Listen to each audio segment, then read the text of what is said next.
Do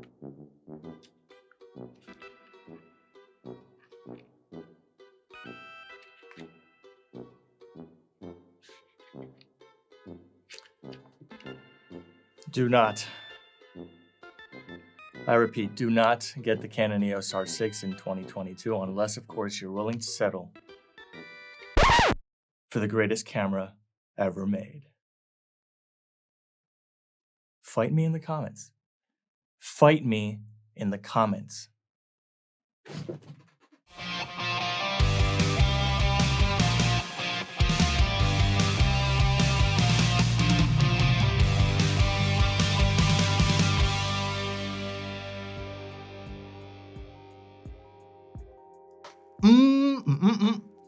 So good to be seen, and it's even better to see you. Hope you're doing well and staying safe, COVID-free, of course. Welcome back to the channel. In case we're meeting for the first time, my name is Francis, and I'm a videographer, photographer based out of sunny San Juan, Puerto Rico. By now, you probably watched a gazillion videos on the R6, and chances are that if you're watching this one, you're probably still on the fence. Hopefully, it'll be the last one, and once you're done watching, you're convinced to finally pull the trigger on this bad boy. So as with all my reviews, I feel as though I have to make a disclaimer that not a lot of my fellow YouTubers make, and that's explaining why they invested in this camera themselves. When watching reviews on a product, I sometimes feel I have to click on another one because I'm left wondering if that person bought it for the same reasons I'm thinking about purchasing it. Having said that, I want to let you in on why I personally got it myself. I'm mostly a videographer dedicated to making college athlete recruitment videos and was looking for a body that was a step up from my previous RP. I wanted to experiment with CLog for the first time, get sticky dual pixel AF in 4K, a body with all the bells and whistles, and if that wasn't enough, a hybrid camera that can give me amazing looking pictures with a solid sensor. When the Canon EOS R6 came out, I knew it was a camera I had always wanted. Now that your professional curiosity has been satisfied, let's dive in and talk about a few things that this camera has that made it a no-brainer for me. Number one is its log profile. It wasn't until I bought the R6 that I was able to experiment with a camera that had it. If you're unfamiliar, CLog in Canon cameras is like shooting RAW instead of JPEG, but for video. I hope that makes sense. It allows you to grab the most amount of dynamic range possible in its purest form so that you have more room with which to work in your favorite editing software, whether that's Premiere Pro like me, Final Cut, or even DaVinci Resolve. It's worth mentioning that the R6 had a recent update that now features CLog 3, which is essentially their profile on steroids. I now feel I can recover the highlights a bit better, bring back the shadows more, and the color range is truly magnificent. Number two is its dual pixel autofocus in 4K.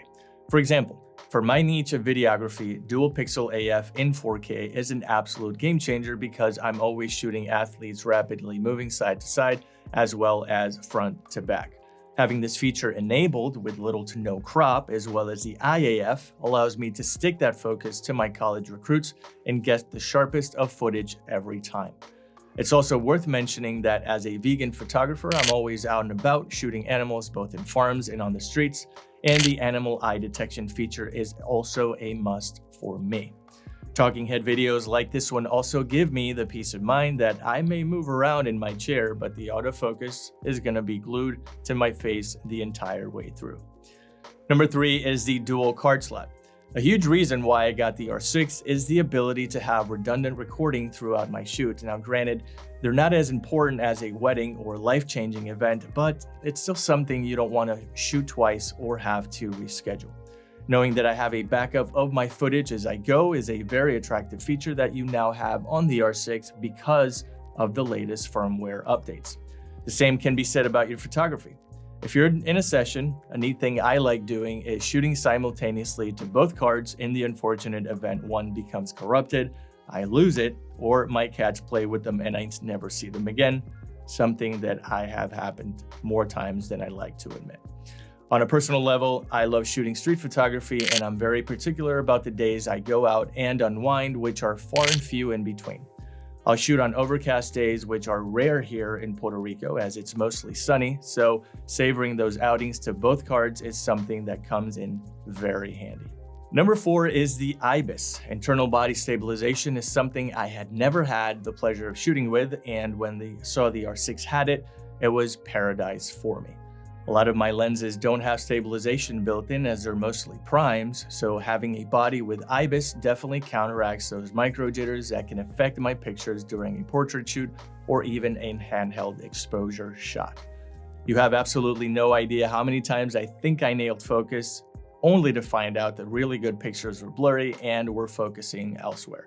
So if you're like me and enjoy shooting with primes more than zooms, the 5-axis IBIS in this camera is going to go a long way to making your pictures as sharp as possible. Add an image stabilized lens and that can jump to 8 stops of image stabilization under the right circumstances.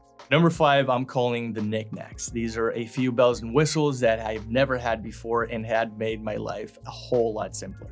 For starters, the joystick is a dream to work with, not just to navigate the menu with its tactile feel, but it's also a breeze when choosing my auto-focusing points during live shooting mode.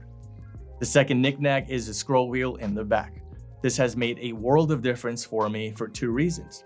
I can check out the pictures I've been taking much faster, and I also have it set to aperture control when I'm doing my thing. Lastly, and I'm sure you're going to be on the fence about this, but it's the top dial. I absolutely hate screens with a passion. I don't know what it is about switching from photo to video with a few clicks that feels so satisfying. I had a screen on my 6D Mark II that I never used and is also present on the EOS R that is currently shooting me right now. I just see it as a battery waster. An honorable mention has to go to this camera's sensor. Not only is it identical to the one found in the 1DX Mark III, a flagship DSLR, but feels like a sweet spot for photography as well. At around 20 megapixels, it captures great stills while not being such a burden on your SD cards or hard drives. Now, 20 megapixels may not sound like a lot in 2020, but consider this. The insanely popular Sony a7S III only has 12 megapixels, while a Canon R5 has 45. File size is an absolute headache. To me, the 20 megapixel count on this sensor makes it the perfect hybrid camera.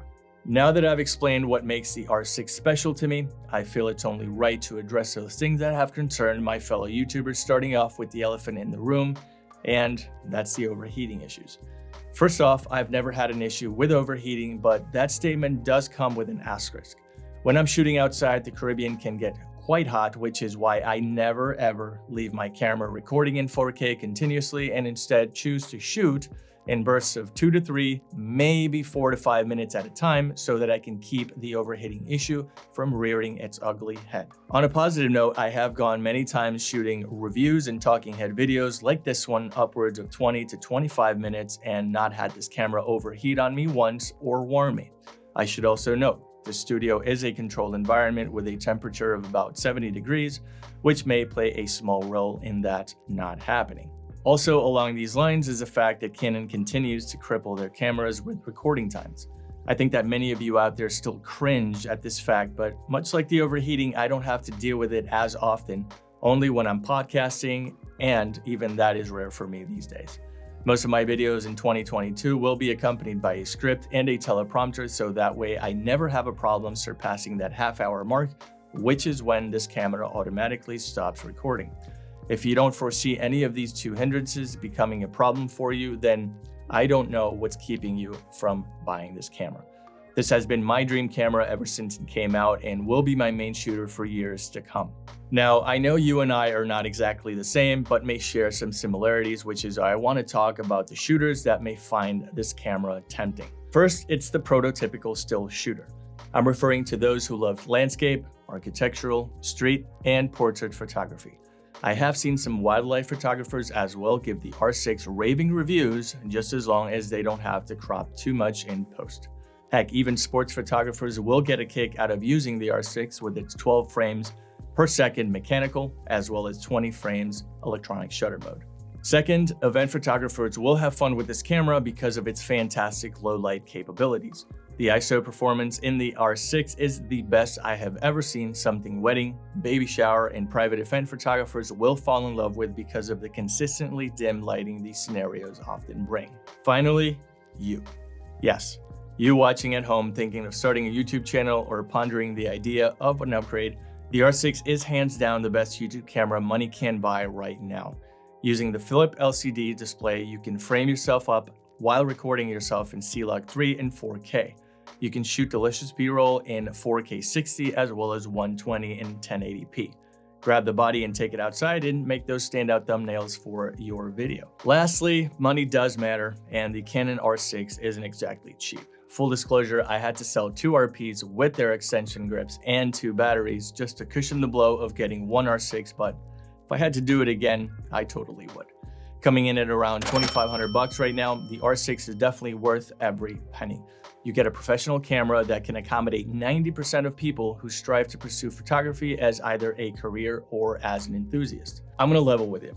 If you're starting out and considering buying something like an M50, ZV-10 from Sony, or even a Canon R, think long and hard before making that purchase. Nothing against those cameras, but your desire to get better will increase, and your skill set is eventually going to sharpen. That is why I recommend you get yourself a solid camera whose features in time you will maximize. That's gonna do it for me. I hope this is the very last video about the R6 you watch, and if you've been pushed over the edge, stick that thumb you know where. This is our first date. I'd like to take you out again. Hit that subscribe button because I would love to have you. My goal for this channel is to be a person of value for you, and I'm on that quest for 1,000 subscribers before my birthday in June, so making part of my family is something I'd love to do. If you want to pick up the R6 and be a part of the community around the world, I've hooked you up with the link in the description so that you can check it out for yourself. If I left anything behind, if there are still questions you'd like to ask me, leave them down below and I will promise you I will get to them. Thank you so much for watching this video, and I'll see you guys in the next one.